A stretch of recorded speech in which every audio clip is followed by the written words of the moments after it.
Hello science fans! Ngayon parang normal na no, na pagtawanan or i-criticize yung sarili nating kultura. Nagjo-joke tayo tungkol sa Filipino time, pinagtatawanan natin yung traffic survival skills natin, and syempre, kino-compare natin yung bansa natin sa ibang bansa, and usually mas pangit yung Pilipinas dun sa comparison na ginagawa natin.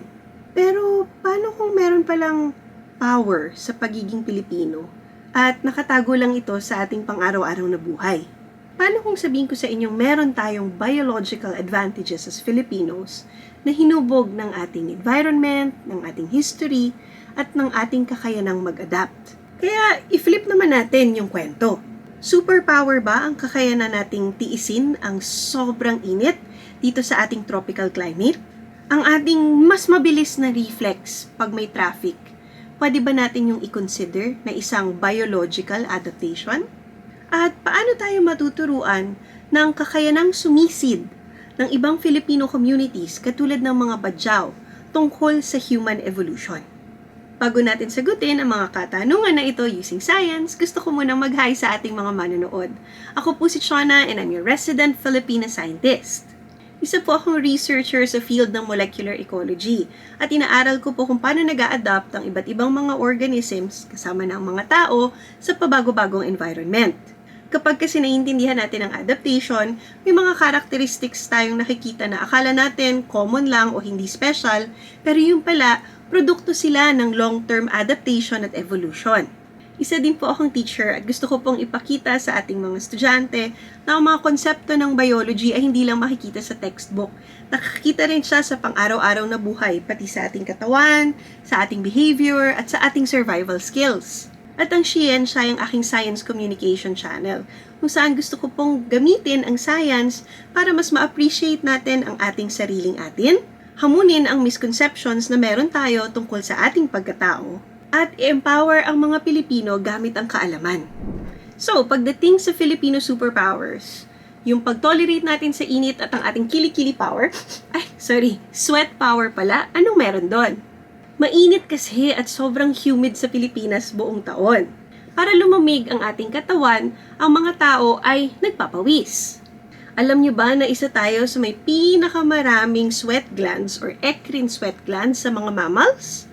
Makikita na sa mga tropical populations na pag mas madalas tayong na-expose sa init, ay mas gumaganda ang ating kapasidad sa thermoregulation. Ibig sabihin, mas efficient ang katawan natin na palamigin ang sarili nito.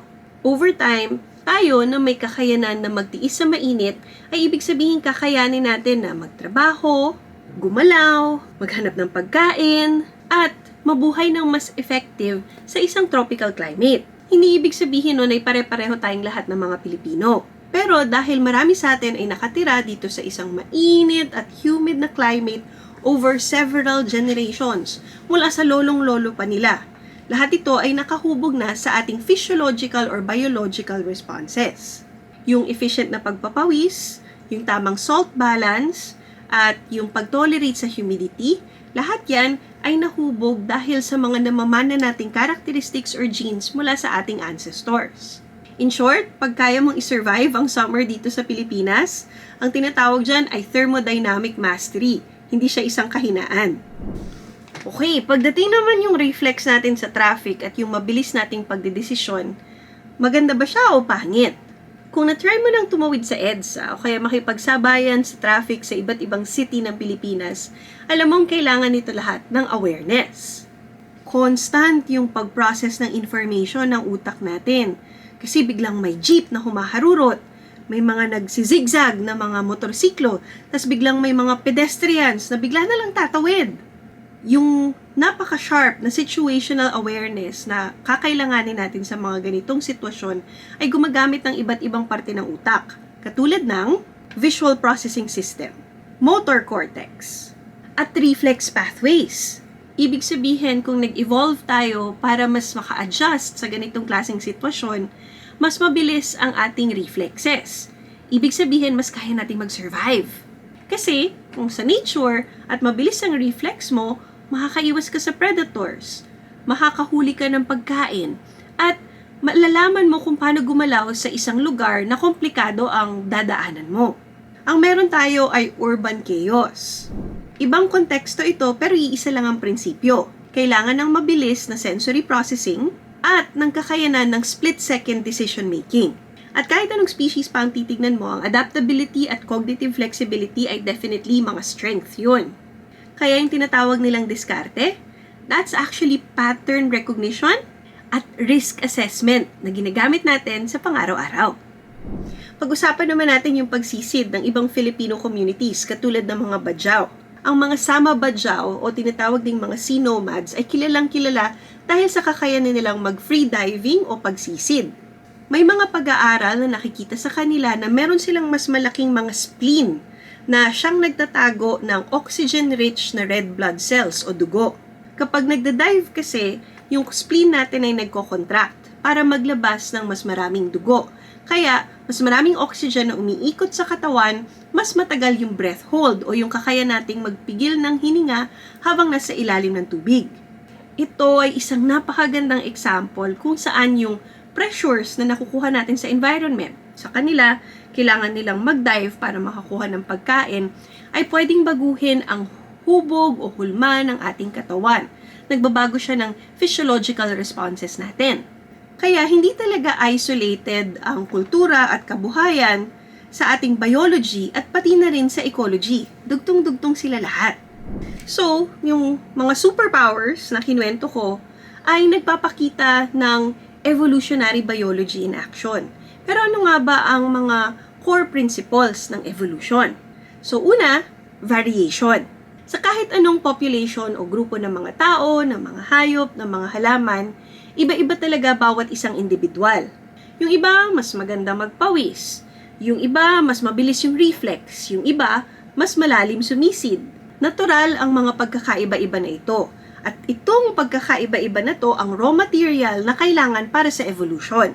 Yung pangalawa, environmental pressure. Yung environment kasi yung nag-filter ng pagkakaiba-iba natin, ng mga traits natin. Pag mainit yung klima, nafi-filter niya yung kakayanan natin for heat tolerance o yung pagtitiis sa mainit. Pag yung mga tao kailangang tumira malapit sa dagat, nafi-filter naman niya yung mga kakayanan para mas makapag-swimming, mas makapagsisid, mas mag-survive ng malapit sa dagat. Pag dynamic o magulo yung environment, mas nafi-filter niya yung mga characteristics na nakakatulong sa atin na magdesisyon ng mabilis. Ang mga pressures na ito ang nagdudulot na yung ibang characteristics ay mas dumadami over time sa isang population. And yun na nga, yung pangatlong prinsipyo ay adaptation over time. Kapag kasi merong mga traits or characteristics na nakakatulong sa atin para mabuhay, para mas makapag-reproduce or magkaanak, dumadami yung traits na yan habang tumatagal sa isang population. Habang nag-move on tayo mula sa isang generation papunta sa susunod. Siyempre, hindi kasi overnight yung adaptation, no? Hindi rin siya isang linggo, hindi rin siya isang buwan, hindi lang din siya isang taon. Generations ang pinag-uusapan natin mula sa lolo mo bago pa makarating sa atin. Kailangan din kasi mag-interact ang ating DNA, yung mga genes na nasa loob ng ating katawan, ang ating behavior or pagkilos, at ang ating environment. Kaya yung mga iniisip nating ordinaryong mga Filipino characteristics, katulad ng pagpapawis, yung kakayanan nating tumawid kahit parang mababaliw na tayo sa traffic, and yung kakayanan nating sumisid, hindi yun inferiority, no? Superiority yun. Example sila kung paano natin nakayanang mag-adapt at mag-survive base sa environment na meron tayo. Kung baga, evolution yon in action. Pero what do you think? Ano pa kayang Filipino characteristics ang nakabase sa evolutionary biology? So ngayon ba, nag-iba na yung tingin mo sa diskarte at hindi lang siya basta-basta pagiging pasaway ng Pilipino? Kwentuhan naman tayo. Share your thoughts in the comment section below.